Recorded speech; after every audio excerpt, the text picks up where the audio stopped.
central bank would have made Africa and Libya a global superpower. Not the central bank itself. It would have, depended on, who's running the central bank, but, like, that's a huge step in the right direction, because one thing that's important to understand, like, probably the biggest change in how imperialism works since World War II and colonialism, like, obviously, prior to World War II, it was just direct colonialism, right? Like, countries in Africa and Latin America were colonies of Europe or countries in North America or Australia. And after World War II, these countries gained flag independence, and in order to keep control over their economies and their politics, I'll play Wonderwall in a second, the U.S. has created this financial oligarchy where they essentially dominate the global financial market, so they can dominate who gets paper currency. Paper currency is still really important. Like, don't let anyone tell you it's not. Or actually having physical money. Like, people tell you, oh, Jeff Bezos' money is all in assets. Money doesn't matter. Like, that doesn't mean money doesn't matter. That just means he has tons of capital invested. You still need financing to fund stuff. So if Africa were to have a central bank that's focused on financing them with the specific purpose of development, when for the last 70 years, the IMF and the World Bank, the two world's largest global financial institutions who provide countries and businesses with financing, of course it would be great for Africa, right? It would be extreme. It would take time. It would still take labor, but they could buy labor and resources with the money printed at their central bank, rather than constantly having their country's politics messed with by the IMF and World Bank, and having their economies messed with by those institutions. All right, Wonderwall, one more time.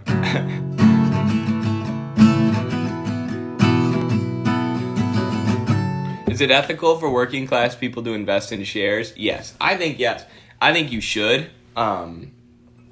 I need to take my own advice, and I have a Dave Ramsey financial planning book. I haven't gotten around to reading it because I hate Dave Ramsey, but he gives good financial advice for young people if you're living within capitalism.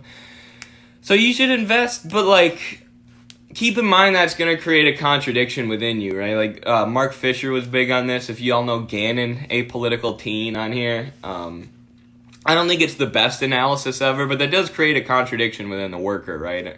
Where all of a sudden you're working full time for your money and you're investing, so you're like Jordan Belfort. But that, like, it doesn't, like, make you a capitalist if you have, like, an Acorns account. You know what I mean? If you have, like, an investment fund, that doesn't count as owning means of production. Stake in a company should be incentive. Yeah, the Huawei, the biggest tech company in China, one of the things they have to adhere to is profit sharing.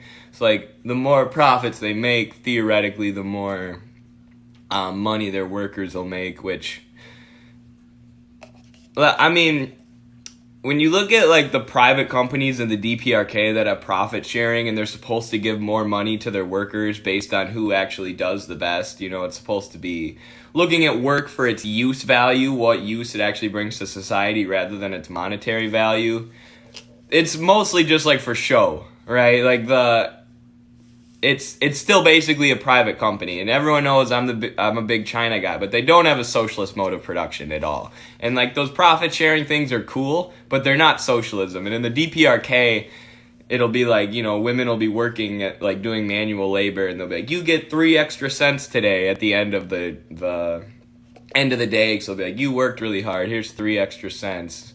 It's like, that's not real. It's not really, like, transforming production so that it's focused on use value rather than market value, but they're trapped within global markets and, held under embargo by the US in the case of the DPRK. So it is what it is. It's mostly just them trying to move in that direction, right? Like, you have to do profit sharing. You have to pay your workers more if they work harder. Eddie, do you support labor vouchers? No. Marx and Engels didn't either. They, like, directly mocked the labor vouchers idea, because Robert Owen and the utopian socialists tried labor vouchers before Marx and Engels. So you had, like, Owen and these capitalists who were like, all right, capitalism's really bad. Let's just create our own utopian society. And then they had labor like, Robert Owen tried to create one where it's like, if you put in 1 labor hour or whatever, you get a labor voucher.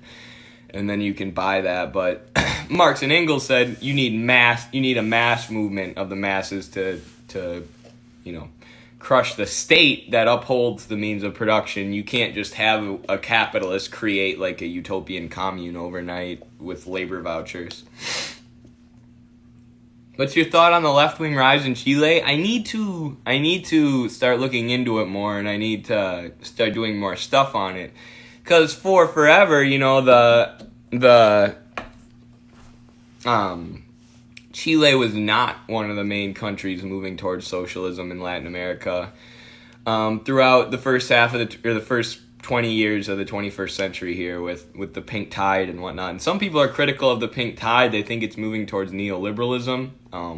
So Peru, what's going on in Peru right now, and then Chile could kind of be like a different socialist leftist movement. Could symbol a new era. We'll see. But I don't think the pink tide leaders are necessarily moving directly towards neoliberalism. But I saw an article on it, and I haven't gotten a chance to read it yet. So pink capitalism. Yeah, I don't know. I've probably been too supportive of the pink tide leaders. I probably need to be a little more Maoist, a little more Che Guevara-like. Because really the pink tide, for those who don't know, the pink tide is like this group of socialist leaders who came to power in Latin America, like Hugo Chavez. I don't know if the Sandinistas don't count because that was revolutionary. But Hugo Chavez in Venezuela, Correa in Ecuador, Lula in Brazil, and Evo in Bolivia, and they came to power through like union organization and winning elections, and it's mostly like a policy of resource socialism, less so than like cultural revolution and stuff. Although like Venezuela has the Bolivarian revolution is slightly different. They actually have like a form of cultural revolution through building communes, which is supposed to build a socialist communist ethic. But some people have argued now that it's shifting towards neoliberalism, which they call it pink because it's not like red. It's not like full-on communism. But also Fidel Castro is the one who told Evo not to have a revolution, right? Evo was kind of...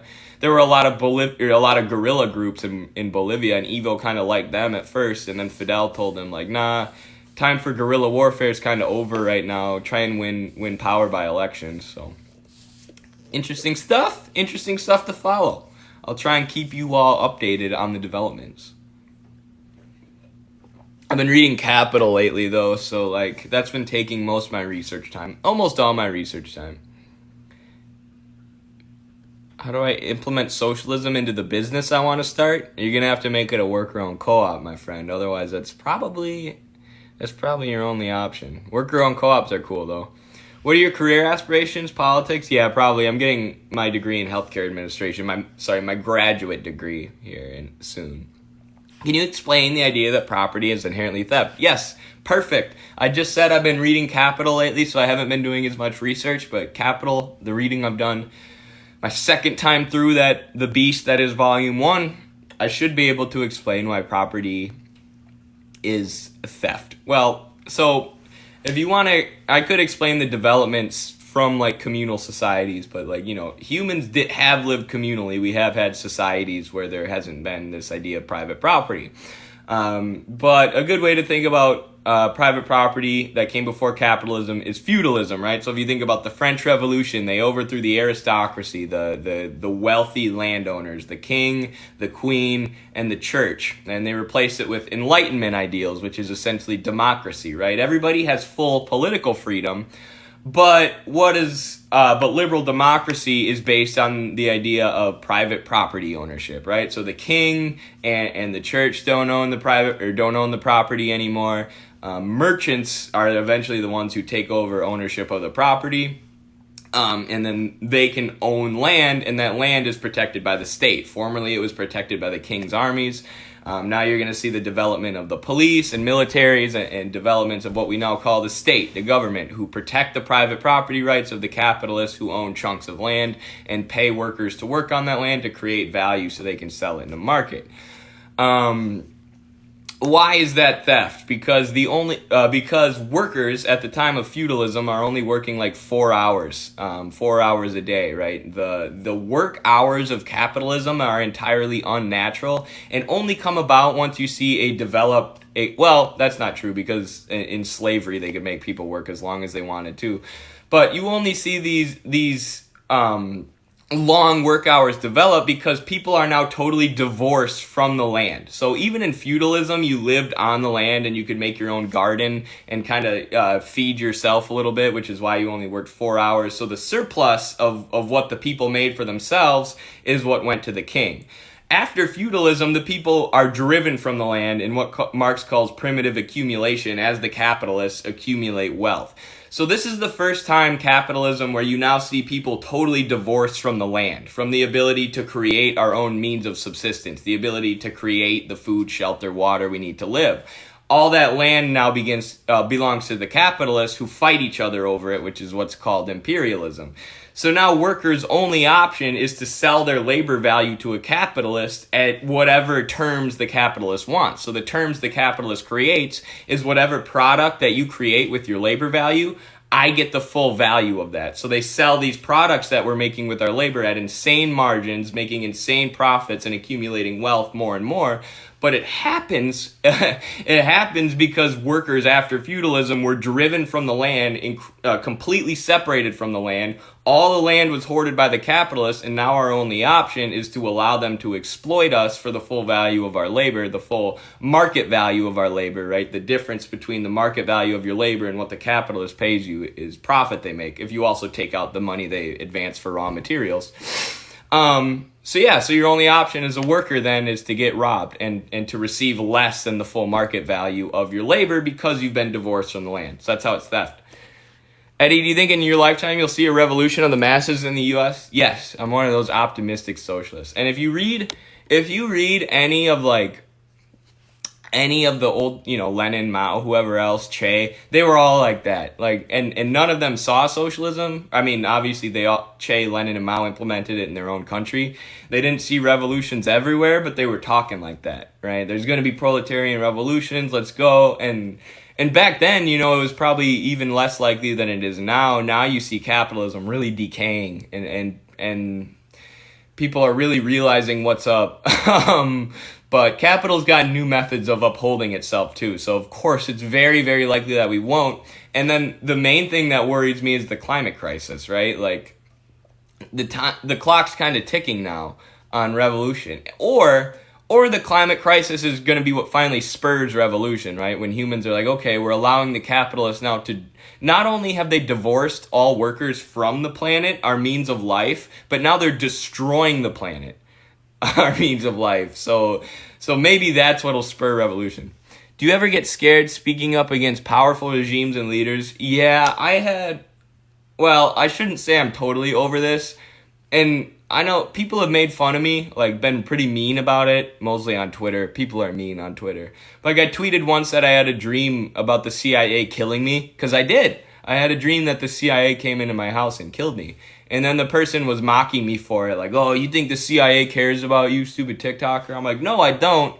But I'm in the middle of the United States, calling the United States an imperialist nation, blah, blah, all this, and saying I'm an avowed communist. And the United States has a long history of killing communists. It's a little scary. But eventually I just came to terms with it. Life is short. If that's how I die, that's how I die, right? If you're a martyr, that's awesome. Not, again, the CIA doesn't care about me right now because we're not actually close to gaining power. But it is it puts anxiety in me in the back of my head. But it is what it is. Eddie, would you also be against the idea of linear programming by calculating labor hours? Not against it. You could. I just don't think... Because, Marx is pretty clear in Capital, this market system that measures labor time as a measure of value is flawed. You could have something that goes on the market that doesn't match it. Marx says in like Capital Chapter 1, you could have a product go to market that doesn't match the amount of labor that's congealed within it. And then if you look at something today like capitalists have created marketing divisions, and their whole goal is to market products so that they make more profit than the actual labor that's in them. So like Gucci, right? There's not that much labor actually concealed in Gucci, but capitalists are pulling insane market values off of it. Because the whole idea of a market system that automatically calculates the value doesn't really make sense, right? It's kind of why the ECP doesn't make sense. Like, oh, you can't calculate market value. It's like, okay, Marx never says that's the goal of socialism. Marx says is to produce things for their use value rather than how much value they can make a capitalist when sold at a market. So yeah, I kind of disagree. And there are people, including I think Che, who critique that was where the Soviet Union went wrong, was they were trying to calculate market value. They were trying to replicate a market economy, and that forced them to too closely replicate the capitalist mode of production, was what Che Guevara argued. He was pretty smart. Any ML book recs that analyze modern imperialism? I don't know about ML book recs, but check out Super Imperialism by Michael Hudson. Actually, I do have an ML book rec for you. I'm stupid. Washington Bullets by Vijay Prashad. I've got a book review about it. I've got a video review of it. Not a full summary. You should read the book because it's short. But Vijay Prashad is a Marxist/Marxist-Leninist historian who talks about U.S. imperialism since World War II and how it's morphed. And that is what my journal essay that'll be coming out soon. Our journal is going to be sold for like $15-20. It's printing right now. That'll be distributed soon. My essay is about U.S. imperialism in 2020, but then the main book I would recommend is Super Imperialism by Michael Hudson, or look up just interviews with Michael Hudson. I don't even think he's a Marxist, but he's been like an economic advisor to like the U.S. State Department and like China. But you get none of the BS, right? You get none of when he's talking about the Chinese economy, he just explains what they're doing. He doesn't feel the need to throw in all this random shade, all these random pot shots at communism and the Chinese Communist Party and the Chinese government. He just says, this is what the U.S. is doing. They're a financial oligarchy where people are investing heavily in real estate and jacking up the cost of rent. We've outsourced most of our manufacturing due to free trade deals and neoliberalism. So we have a rentier economy in the U.S. Meanwhile, China's been investing in industry all over the world. So they have this industrial socialism industrial like market state-centered socialism. And we have just like a rentier economy where oligarchs and banks have come to incredible amounts of power. So like when Lenin was analyzing imperialism, it was the merger between finance capital and industrial capital.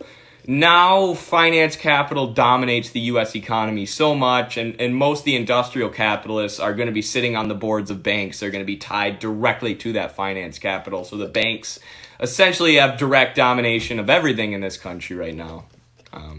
Yeah, thank you so much. You bet. And the IMF and the World Bank are two global financial institutions that help dominate the global financial market. What do you think about the Shining Path and Gonzalo? So Gonzalo obviously synthesized MLM, Marxism, Leninism, Maoism, and a lot of people like him for that. We have a Marxist academic who lives in Peru, Marxist activist who lives in Peru, who works for our website. Great guy, genius, has taught me a lot. I read every article he puts out on our website, not just to read it because it's on our website, but because I learned stuff from it. And he told us the Shining Path in Peru were literally terrorists who killed peasants. And now, as he's doing Marxist activism in Peru in 2020, it's really hard for him to get people on board with Marxism because they're all scared of the Shining Path. That's in Peru. And I'm sure there have been right-wing propaganda about the Shining Path portraying them as worse than they are. But for me, that's like where I draw a line. Like, it doesn't matter how good your theory is. If you're killing the working class and you're making the job of Marxists harder through your actions, which are murdering peasants, members of the working class, then I don't support you, and I don't like you, and I think you're a pile. And I know a lot of Maoists get really mad at me for saying that about Gonzalo, but I'm sorry. And, like, obviously it wasn't all of them. Obviously a lot of people within the Shining Path were comrades, but they really set the Marxist movement back in Peru, which is not something I support at all. Opinions on Hakeem. Hakeem and I are doing a podcast soon. He just hit me back. He's extremely busy. Obviously, he's a doctor, not just like a YouTuber. But before Hakeem, I'll be doing Ugopnik. I don't know if y'all know Ugopnik, similar to Hakeem. I'll be meeting with him next week, which I have to do some research for today. So I better end this live soon and get on some research quick. That'll be Tuesday. Yeah. And the Midwestern Marx Podcast, now on Apple Podcast, YouTube, Spotify, wherever podcasts are sold. Do you know Mango Press? I do. We interact on Twitter sometimes, but I have all these cool Twitter followers now, but I stopped using Twitter. I tweet stuff, but I don't look at Twitter. I can't, y'all. It hurts my brain. Bad mental health. Lefty Pole says hi. You're the GOAT, Eddie. Hi, Lefty Pole. Tell him to hop on this live for me. Thoughts on Socialist Swan? Socialist Swan, wait. I think Socialist Swan is a writer on our website. The person who is Socialist Swan. I know them. I like them. There's one that's Socialist Sokka. Like Sokka from Avatar. And that I get them mixed up with Socialist Swan. But I've watched Socialist Swan's videos on GDR and whatnot. Can you explain the ECP? Kind of. I've been meaning to actually read the ECP's book. But yeah, it's essentially the idea that you couldn't create a centrally planned economy that allocates factors of production because you can't design a computer program that determines the same things that markets do. So like demand, supply, and then that finds the equilibrium, which finds quantity of goods you need. Quantity of goods you need in a capitalist market, they say, even though capitalist markets do not provide the correct quantity of goods like housing and food and water, but whatever. It'd be hard to create a computer program that can calculate the same things as markets, so you know how to assign your factors of production, so you know how much to produce for everyone. So in the Soviet Union, they were using pen and paper linear programming to try and figure out how much labor value was congealed in each product so they could set the price and then set the factors of production. So the ECP said this was stupid and it caused inefficiencies, which it did because you can't create a program that can figure out what people want, that calculates demand and then knows how to create a market so you can find all those factors. And then the arguments against it are, one, there's a supercomputer that can do that now, and then two, Marx was saying things need to be created for their use values, not for their market values anyway. So if you're trying to calculate demand and calculate people's labor so that we can have market production, you didn't understand Marxism anyways, and that's not even what Marxists should advocate for. But, you know, there's lots of different strands of Marxism. Like some people like the supercomputer idea, and like, you know, I get it. There definitely will be a need for a lot of supercomputers in socialism and communism. Wrong? Which parts did I get wrong? I'm sorry. I read, for the debate with Benjamin Politics, I read like Mises ECP, and I didn't think it was very good at all. And then someone told me I have to read Hayek. So, have you read Hegel, the philosopher Marx was most influenced by? I have, not a ton. My buddy Carlos, who is a philosophy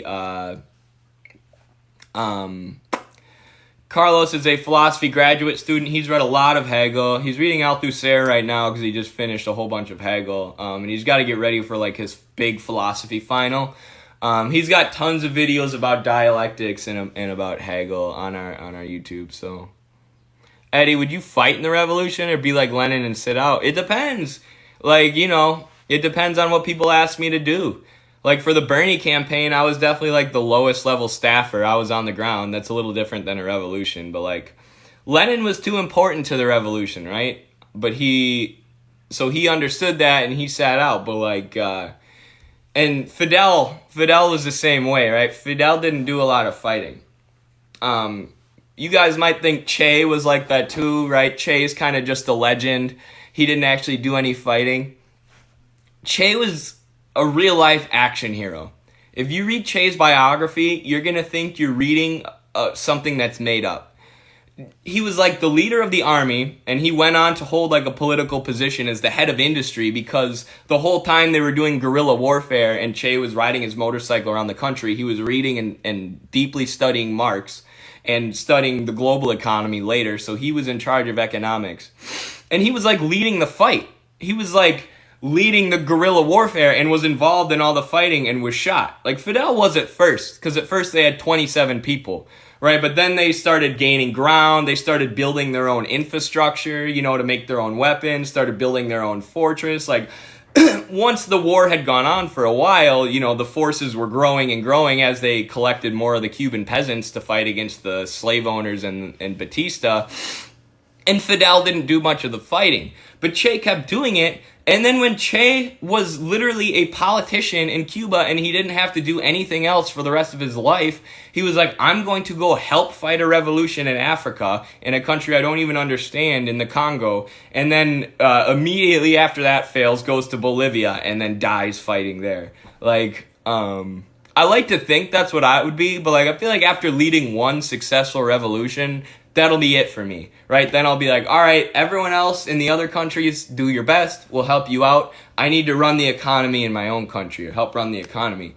I'm not going to try to be like, all right, off to Africa to fight another revolution, but maybe I will. I don't know.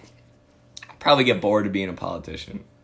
Legend has it that Fidel told Che to slow down on the fighting. Yeah, he did all the time. He did all the time, especially when Che was leaving. Especially when Che was going to the Congo, Fidel was like, what are you doing? Well, kind of, because Che kept making people mad because he would straight up like throw shade at the Soviet Union because he liked China more. And he thought you needed a cultural revolution to move towards like the ethic of socialism, not just resource socialism, not just controlling your country's labor and resources. So... yeah, what a guy. What a freaking guy.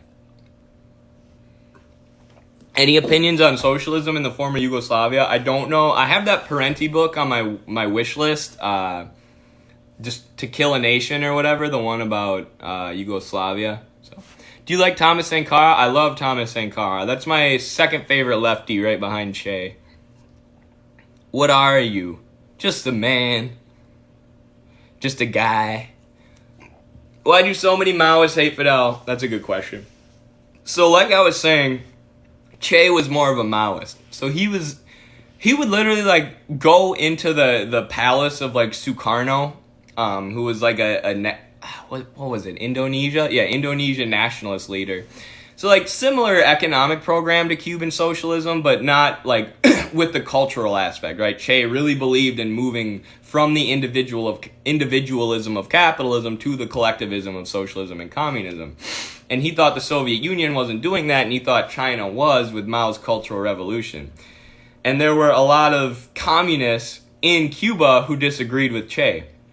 And one thing about Che, he just said stuff. So like what I was saying with Sukarno, he said to Sukarno when he was in like the palace or the capital or whatever, like, you need to sell all of this like expensive stuff. This isn't how a revolutionary lives. Like, you need to be a true revolutionary. And the advisor's like, Che, you can't say that to like the leader of a country while you're in his palace. But Che was like, I think it's true. So by the time Che was getting bored of being a politician and wanting to go fight in more revolutions, Fidel was like getting annoyed with him angering the Soviets, because Cuba basically had to sell sugar to the Soviets to survive, and the Soviets were like, yeah, we'll buy as much sugar from you as you want, because Cuba's soil could only produce sugar and tobacco after years and years and years of Western companies only using them to grow sugar and tobacco. So that was how Cuba funded everything, and Che the whole time was like, yeah, but we also need to be doing what China's doing. And this was at the time of the Sino-Soviet split, right? So the Soviets and China splits, and then you have Fidel, who out of necessity is working with the Soviets to sell sugar, and then you have Che, who the whole time is like, you know, the Soviet Union's screwing up, they're gonna collapse, like, we need to be more like China. And, you know, in the long run, Che was probably right, although I'm sure he would have opposed China's market reforms.